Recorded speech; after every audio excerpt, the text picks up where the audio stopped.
we win. For me, I heard many messages on the topic about the fight, about the struggle, and what we do together. But for me, what I heard when I heard the theme is that when we fight, we win.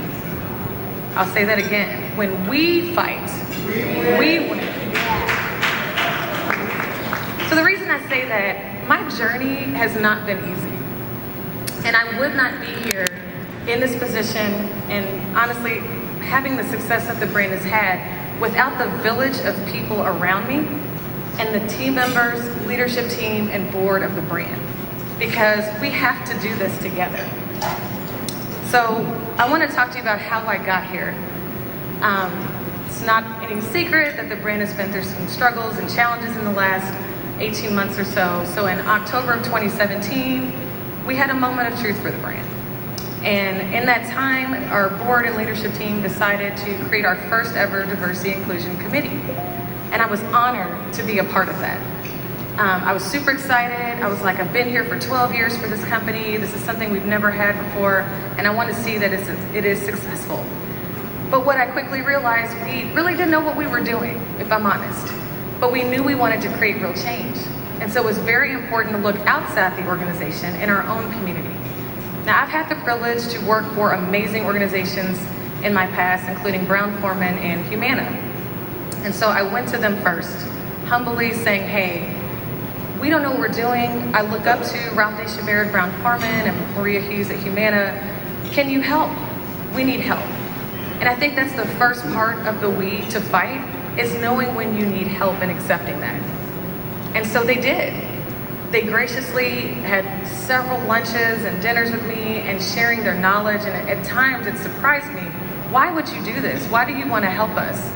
And they said, quite frankly, Victoria, we are in this together. It does take a village, and we will be your village.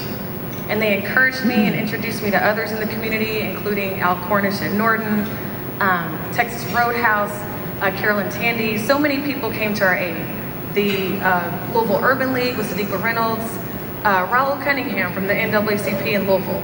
So many people said, you know what, we'll help you do this. It's not going to be easy. We are going to push and challenge you because you all have a responsibility to be better and do better. And so I said, absolutely, I'll accept this challenge. I started to share this information internally with our team members, our leaders. The committee started to do some really cool things. We pushed the leadership to close the office for the first time ever for MLK Day. We celebrated Black History Month for the first time ever. For the first time, we celebrated Women's International Heritage Month. We celebrated Pride in the building for the first time. So we had a lot of positive momentum, and it was exciting until July occurred. So for me, I thought at this time, my mother had just gone through a 2-year battle with cancer and had just passed away in May of that year. And then for this to then occur, I thought to myself, I can't do this. I don't think I want to do this. I don't have the energy, And some of those mentors that I've created in my village said to me, if not you, then who? And if not now, then when?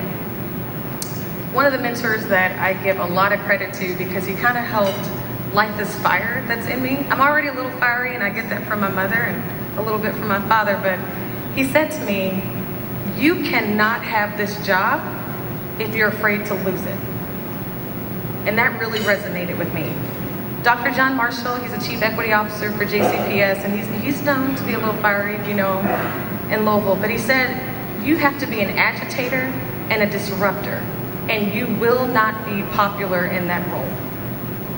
And at that moment, this opportunity to move into this chief of diversity, equity, inclusion for Papa John's, I thought, you know what? I do want to do this.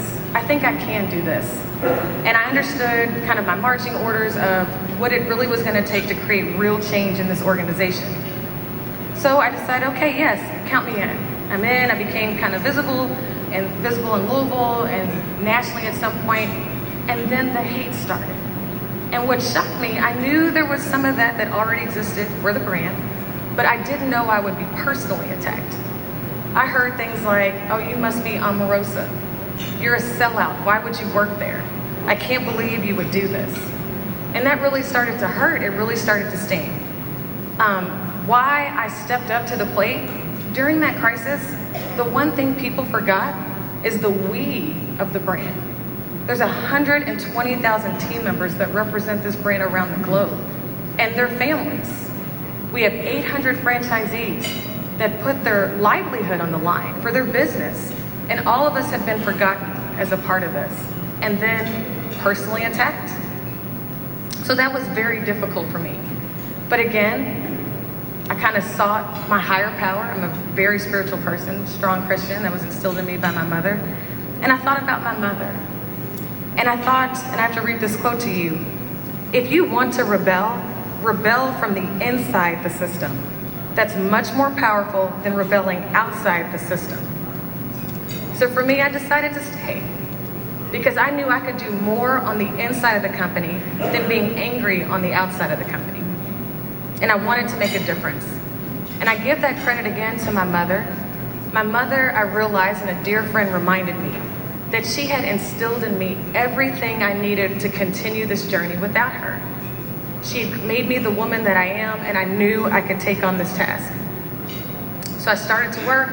What do we do? Who do I start to surround myself with? Building a team, all of those things. And it became apparent, I am the first African American on the leadership team of Papa John's, and for the first time, I had a seat at the table. But I realized I didn't get, thank you. But I realized I didn't get there alone, and I surely didn't get there easily. And as you know, Shirley Chisholm said, if they don't give you a seat at the table, bring a folding chair. And so I did. But I want to take that to the next level. So when you have a seat at the table, I think it is your, especially if you are the first to look like you, whether you're a woman, whether you're an African American, when do you slide over and make room for others that look like you?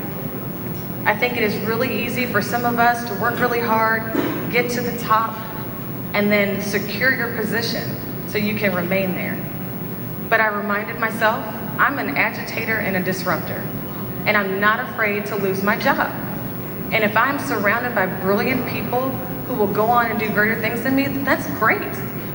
I'm not afraid of that. And so I slid over quickly. How do we make room for others? How do we grow the team? How do you lift as you climb? And I think that's the responsibility of everyone in this room, everyone at the brand, everyone in the country, and we would do better together. So I'll go into the progress. So when we fight, we win, but we win together because we are better together. So out of a crisis comes opportunity. Albert Einstein said, in the middle of difficulty lies opportunity. So we got to work right away. Built a team, small team to start, but if you're faithful in small things, more will come. We brought on our first ever 100% owned, Black-owned, multicultural agency for Papa John's, which is a very big deal for us. They are our multicultural agency, they touch our marketing, they work with me to help create the diversity inclusion strategy for the brand. We created a 5-pillar strategy. It was very important. The seat at the table meant a lot to me.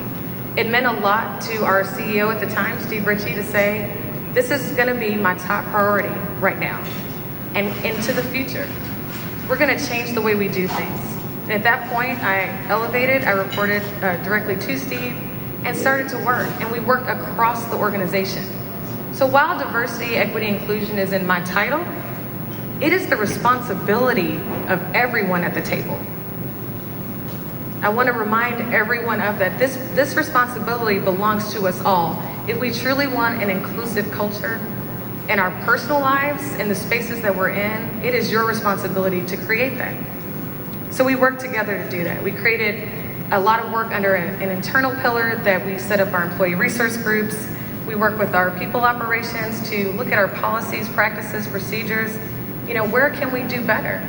It takes a lot of self-reflection, and that's what the last 18 months have been for the brand, is to look inside and start identifying, we could do better.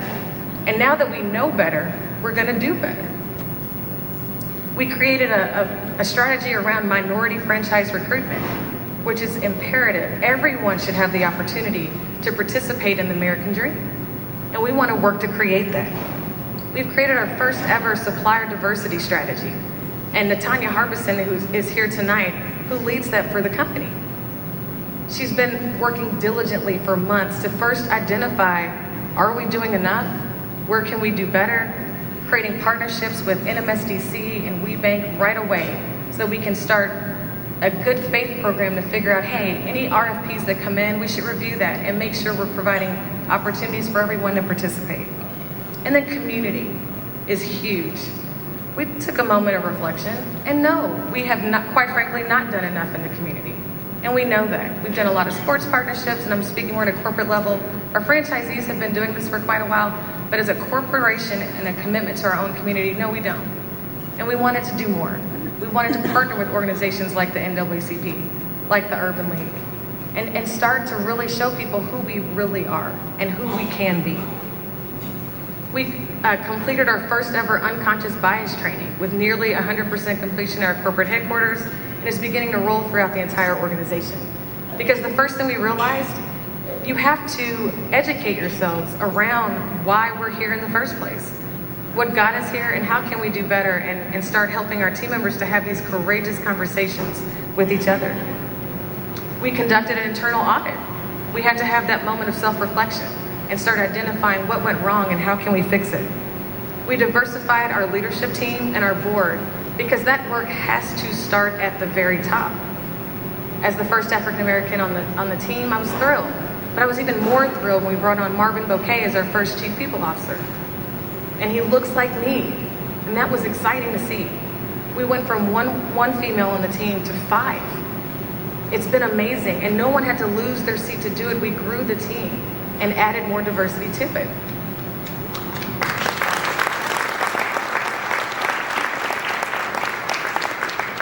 And then with our board of directors, we did the same. Started to evaluate, how do we bring in new diverse talent?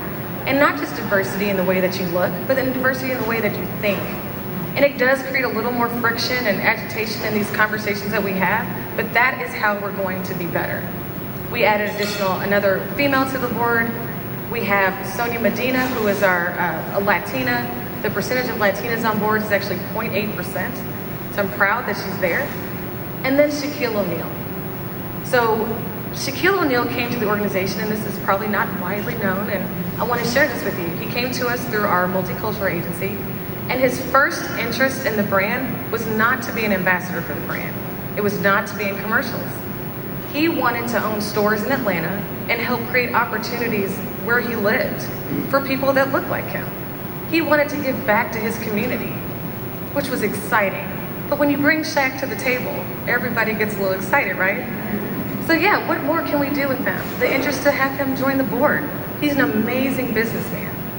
And I love that he has a seat at the table as our first African American on the board, and he's not afraid to use his voice. The person you see on TV is actually who he really is. Yes, he's funny, he's bringing fun back into the brand and giving team members something to be hopeful about, but he takes his role as a board member extremely seriously.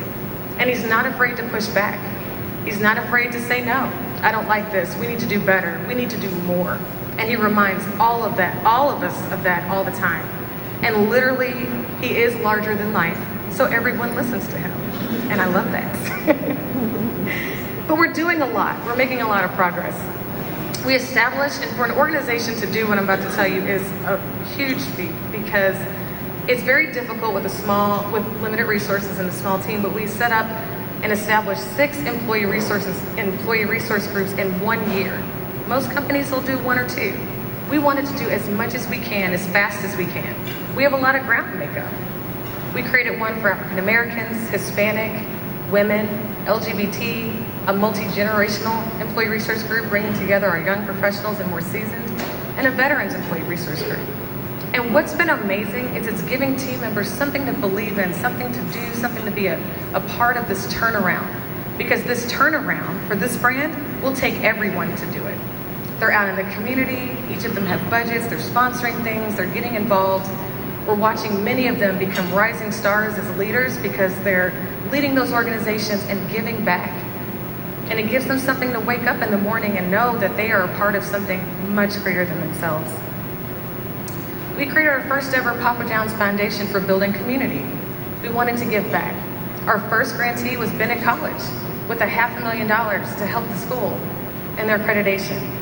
We've partnered locally, Lean Into Louisville program for the city, with Synergy, which is a program that's helping to bridge the gap between our law enforcement and the community. We're trying to do better. Programs with the Boys and Girls Club, the Louisville Pools, Papa John's has been able to help with this year. I'm just really proud of the work and accomplishments that we've made. And I'm so happy to be able to share that with you. But again, when we fight, we win. Many of you are fighting battles every day, working to win the war.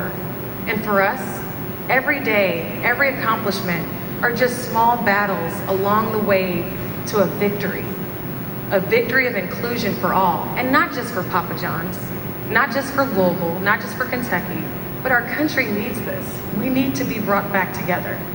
And it takes every single person in here and outside of here to do that. I want to leave you with this.